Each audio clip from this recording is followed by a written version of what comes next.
Imagine receiving an impossible request from a dying tycoon, and your answer deciding his fate and yours. In this intense story, twists and turns and family secrets explode in a race against time, where each decision is worth more than all the money in the world. So, before you find out how this ends, subscribe to the channel, leave a like, and activate the bell. Now, let's get to the story. A weakened tycoon requested that a caretaker pose as his daughter for a day. To her shock, some hours later, his wife entered the room in the company of a notary, and with inheritance papers in her hands, Bianca was sitting at the simple kitchen table, covered in debts and job advertisements. He exhaled heavily, feeling the burden of loneliness and bills on her shoulders. At the age of 28, she worked as a dedicated nurse, but her image, sweet girl, hid the inner strength that her golden hair and honey-colored eyes demonstrated. An attentive and gentle nature raised in a children's shelter without relatives, Bianca knew that she could only depend on yourself. "I need a job," she already murmured. Swiping her fingers through the classifieds in the last few days, had been experiencing dizziness and weakness, and the body seemed more fragile without resources for proper care. Doctor urgently needed a placement, as if prayers were answered. His cell phone rang anonymous number with fragile hope. Bianca answered, thinking it was an answer. Of the CVs sent on the other end of the line echoed a confident feminine voice saying, "Good afternoon. I'm Patricia. I'm looking for a nurse to take care of my husband. Your name was mentioned a long time ago." Bianca couldn't find a position in the area. "I would accept any chance that came my way. I don't remember applying for this position, but I'm very interested," he replied, disguising the inner urgency that overwhelming. "It was my husband, Mr. Enrique, who got in touch about his services. We need someone with your profile." Immediately completed. Patricia bluntly, "Would you come to the mansion today for an interview?" asked Bianca's voice, barely containing her voice. Luckand agreed promptly. "Of course, I will arrive as soon as possible." Upon arriving at the imposing property, Bianca was greeted by Patricia, a woman with a severe and impenetrable face. During the conversation, Patricia did not appear to be genuinely interested in her. "Husband's health, Mr. Enrique received a rare diagnosis. The doctors say he is only a few months old, but I believe who exaggerate," mocked Bianca. She felt her chest tighten with that story. He felt sorry for Enrique, but did not sympathize with Patricia's manner, as if his life had no real relevance. "I'm sorry, can I see him?" Bianca risked, fearing that Patricia wouldn't call her husband enough before they could continue. The house gardener appeared by mistake, disrupting the meeting when she came across the man. Bianca reacted with obvious impatience. "Are you blind? Skirt here now." The gardener was disconcerted and flinched at the scolding. "Sorry, Mrs. Bianca, no, it will happen again," he apologized, noticing Patricia's tense expression. After a few moments of embarrassment, Patricia returned her concentration to the objective of checking Mr. Enrique's condition, fearing that the wife could treat him badly without anyone knowing. "Please, I need to see him before everything is taken away to the room where Mr. Enrique was resting." Patricia barely had time to speak when she realized something very serious. They found the patient coughing aggressively and gasping for air. His complexion was livid, like wax, struggling to breathe. Patricia ran, approached of him, adjusting his body to help his breathing, patting his back lightly. "He didn't. He's pulling air," he murmured, taking the lead cautiously. He turned a little more, fearing the worst, and started compressions until the man took another breathless breath. Patricia sighed with relief for arriving in time. Are you okay now?" she asked worriedly, after the crisis had passed. Mr. Enrique, still panting, outlined a weak smile in gratitude. "You have grateful fairy hands," he whispered in a voice trembling. He was very pale and apparently malnourished, almost as if he was not receiving decent care. "Better now," he stammered. His emerald eyes analyzed Patricia in every emotional detail that she saved his life. "He is so thin. Maybe they aren't feeding adequately. Patricia asked herself, feeling guilty about the judgment she had made of the sick man's wife, Bianca. From the doorway of the room you showed visible annoyance. It seems like you did something good, Patricia, she commented, although her tone indicated that she wished the worst for her husband. I think I can take care of him on my own. It's already getting better. It was just an incident, he argued, trying to rule out Patricia. I want her as my nurse. I still have some autonomy left in this house, complained Mr. Henrique, angry with his wife's attitude. Patricia, accept the job. You saved me, declared Mr. Henrique, demonstrating relief to receive your help. I will do as much as I can, sir. Where can I stay? Turned to the patient's wife. If you don't mind, I would like to stay full-time because of the state of it. Any little room, or even the sofa works for me, he proposed, committed to the health of the man and suspicious of Bianca's behavior. Stay as long as you want, replied the grateful man, glaring at Bianca before addressing her. Bianca, install her in the best guest room. It's the least that we can offer in gratitude. Weeks later, Patricia was already settled into the routine of taking care of Senior Henrique, but each day, as time went on, he became more weakened and sick. I need money for my own exams. Maybe I can arrange one.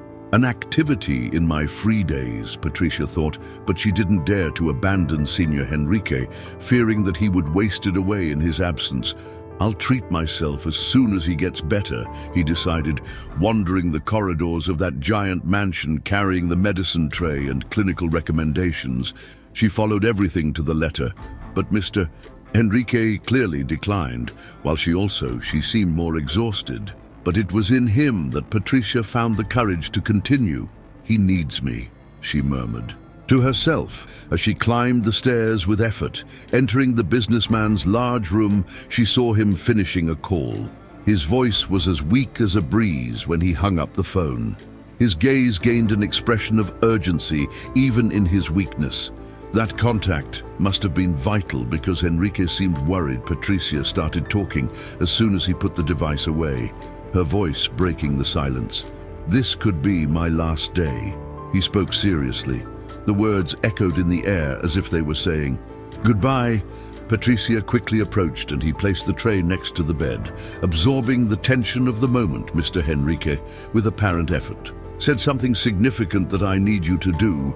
He paused, as if each breath was worth gold. Patricia didn't have time to question what it was because her eyes fell on a bottle, strange there next to the other medicines, and two apparently crucial envelopes. He knew all the prescribed items and was surprised by the intruder.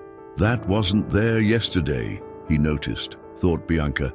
I usually leave the doctor's prescriptions in the same corner, and I know each document by heart.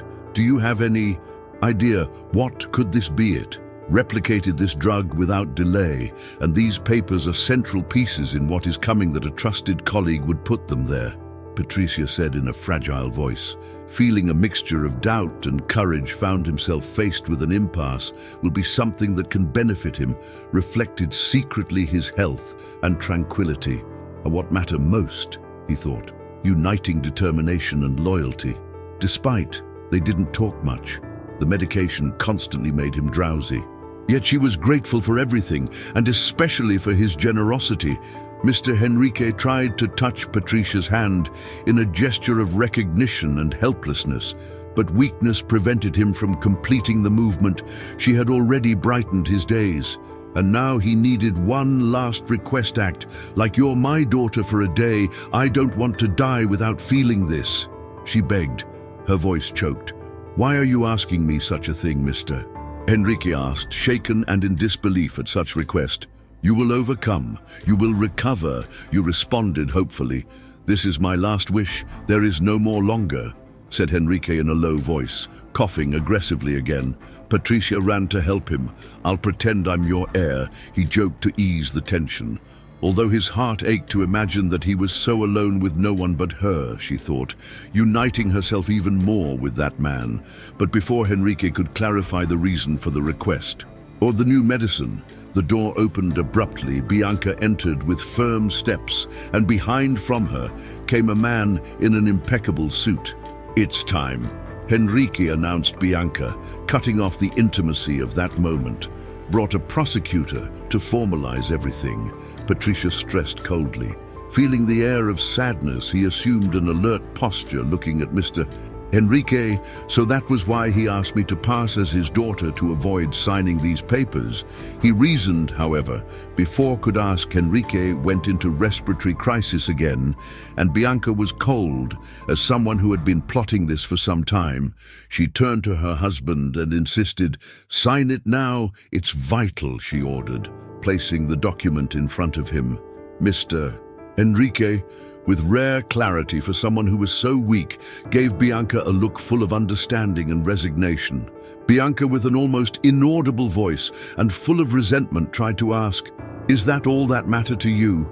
She herself became slightly dizzy, but she couldn't afford to fall, so she turned to Mr.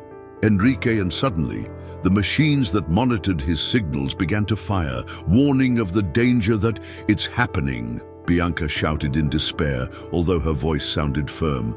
Patricia went to Enrique and shouted, "It doesn't matter, he has to sign now," disregarding the warning of imminent bankruptcy. Patricia put pressure on Mr. Enrique, gathering the strength that still possessed the man. He tried to raise his hand to initial, but his lucidity faded and his eyes blinked to stay awake. Patricia whispered him before his hand fell limp and his head fell unconscious. "Bianca." He went in search of the defibrillator, using his knowledge to take control. He went into shock. "Bianca!" he shouted, looking at Patricia with a look that mixed despair and accusation. "We can wait. We need to save him now." But it was too late. Patricia's decision had pushed him to the limit, and Bianca witnessed the repercussions, trying to revive him in her mind. A mantra sounded. She needed to save him. Bianca took Patricia away from her husband. The resuscitation equipment fell to the ground. "Get out of here now. It was you who caused this. He was stable before your intrusion," Patricia barked, pointing her finger at the door. Despite this, Bianca, in an outburst of bravery, ignored orders, desperate to save the man who was on the verge of the end. "I don't want to do this," whispered Bianca to herself, but loud enough for Patricia to hear. The determination was latent, despite the emotional storm that Patricia embodied. "He cannot pass away," thought Bianca, taking the uncertain medication.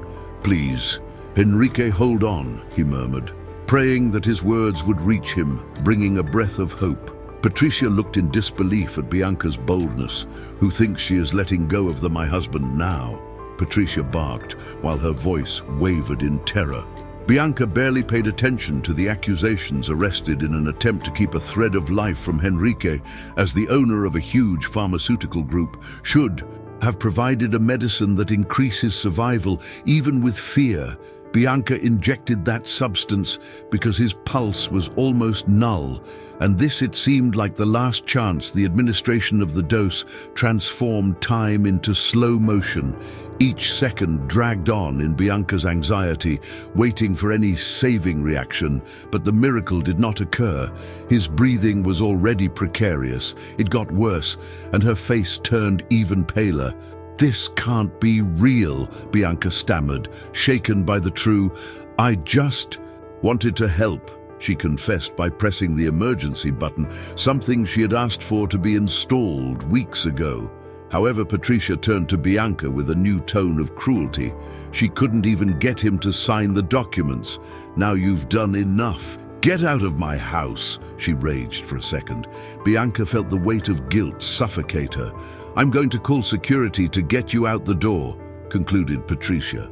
Taking advantage of the moment, Bianca hid the aforementioned papers in her uniform pocket before the woman returns.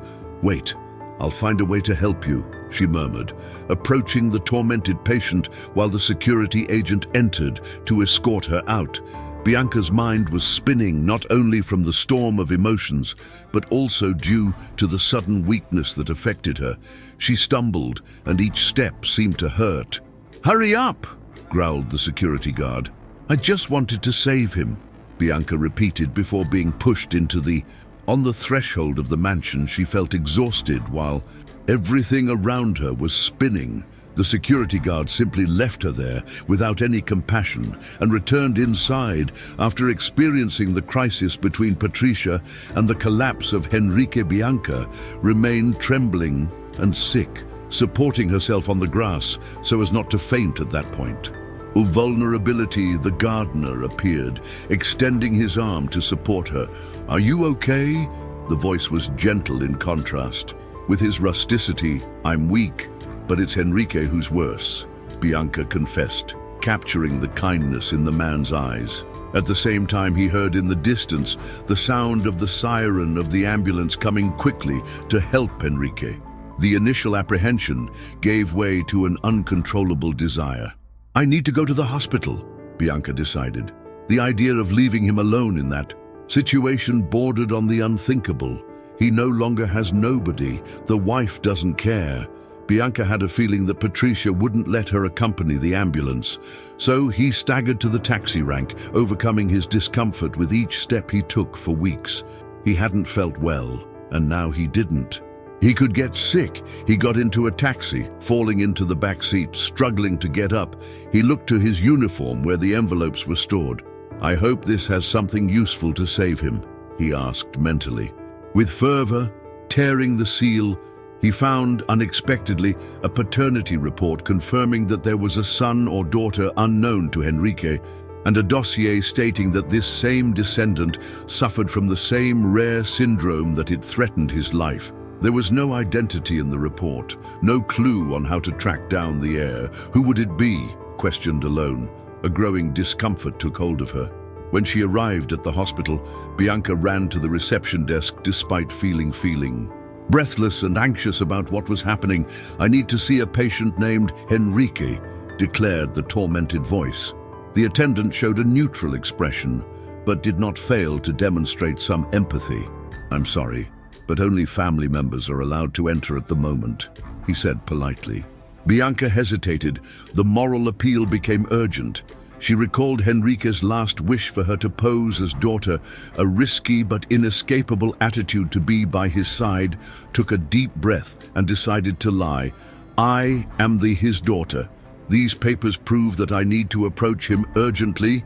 He was pleased that the report did not specify whether the descendant be male or female. The receptionist checked the documents without many details, so she agreed. "You can follow me," he said, led Bianca through. Cold and endless corridors, each step resounded with, "I'm doubtful I'm doing the right thing," Bianca feared, her conscience weighing heavily, but the need to accompany Henrique in his. At the last moment, he spoke louder until they reached Henrique's bed. Bianca felt her chest tighten doorstep, fearing what he would find. Taking a deep breath, he stepped forward and saw the tycoon hooked up to medical devices. Each beep showed the fragility of life. Bianca approached slowly. Henrique lay with his eyes closed. Breathing by devices, she turned to the doctor who was recording data. "I'm here, doctor." "How is he?" he asked in distress. The professional gave a serious look before answering, "Mr. Henrique is in a coma. Deep at any moment, we could lose it." The comment sounded like a disaster. Bianca shook her head. "I can't leave him like this," she thought, turning to the doctor. "I need to be alone with him." With my father asked after the man left, Bianca sat next to the bed, called Mr. Henrique.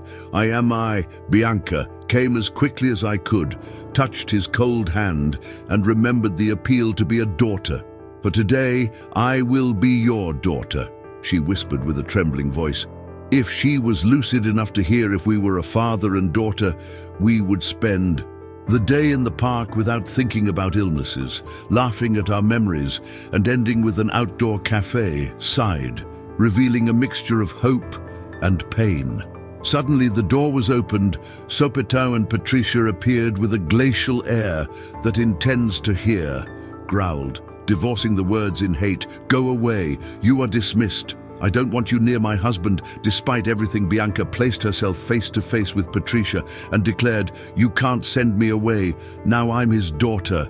He lied, showing off the report. With a trembling hand, Patricia laughed in disdain. "His daughter, impossible. Look at you would never be part of here." Every word sounded like a knife to Bianca, but she resisted. No matter your opinion. I'll stay. He's not alone. Patricia faced bravely. The heated discussion was interrupted by the team doctor who arrived, summoned by Patricia. This girl is bothering me. I demand that they take her away. She decided Patricia firmly. Bianca felt a brutal weakness and fainted as she lost her balance.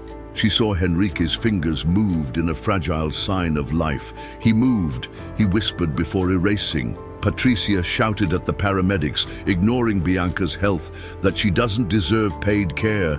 No, I heard nothing else, and everything went dark. Some time passed. Bianca opened her eyes in a hospital room bathed in soft light. His head hurt, but his first memory was, Henrique, where is he? He spoke breathlessly. I must be in a public sector. I can't even pay the costs of an elite place. He finished thinking when he realized that the body was strong without the exhaustion. As before, he could stand up without dizziness. Something had changed. He pressed the start button. Help and a well-dressed doctor appeared, smiling with satisfaction. I'm Dr. Jonas. Work with Senior. Henrique clarified, approaching when he mentioned the name of Henrique Bianca. He immediately asked how he is.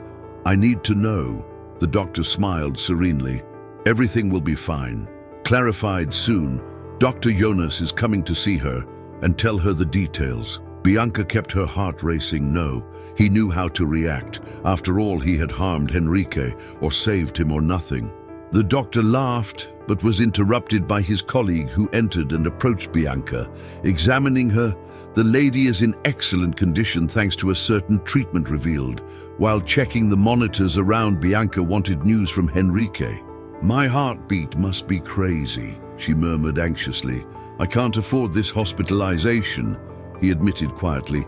I lost my job and I have no one to turn to, he thought out loud, fearing that Patricia would have it. Replaced by another nurse and left aside, Dr. Jonas reassured her not to worry about expenses. The institute of which Mr. Henrique is a member assumes all costs due to his exemplary attitude in caring for him. And as for your profession, come with me. Is there something special for you? Anxious but insecure, Bianca considered the offer. Maybe that was her chance to get her life back on track after being examined and released. Bianca followed the doctor to the Henry's mansion. Did you bring me to collect my belongings? Questioned. When Bianca faced the majestic gate, someone was actually waiting for her inside, replied Dr. Jonas, smiling. I'll come back later. I still have commitments at the institute. He said goodbye cordially.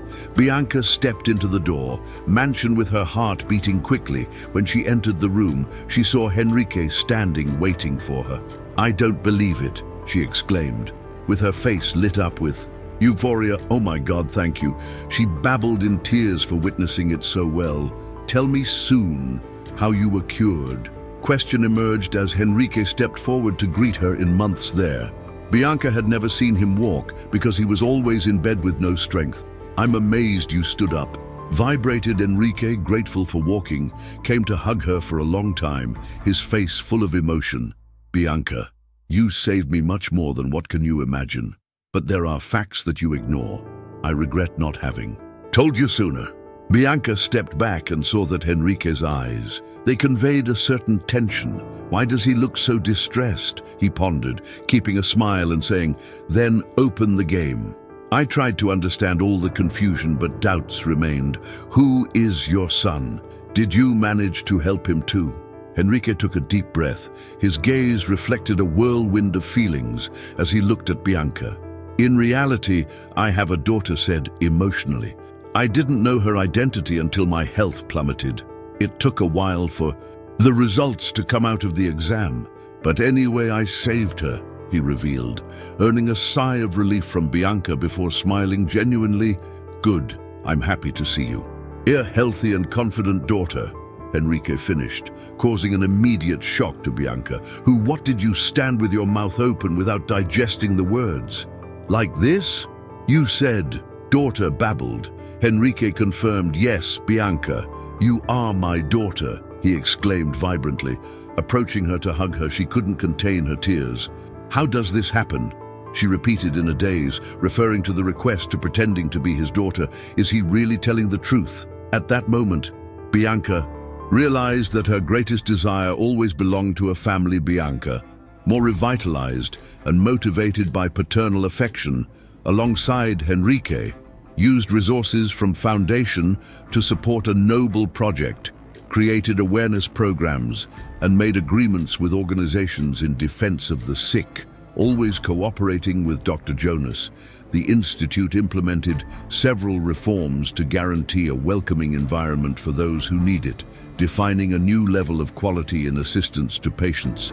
Bianca's commitment was soon recognized beyond borders. She began to receive invitations to speak about health and humanization, sharing professional findings, but also his personal story that moved the public and rallied supporters for the cause. How father and daughter, Bianca and Henrique, rewrote their trajectories, nurturing respect, admiration, and affection that transcended past difficulties. They celebrated every moment of their lives in harmony. Did you like today's story? So follow the next stories. Subscribe to channel, enable notifications, and like the video so you don't miss anything. Leave your opinion in the comments and tell us what you think. See you soon in the next posts.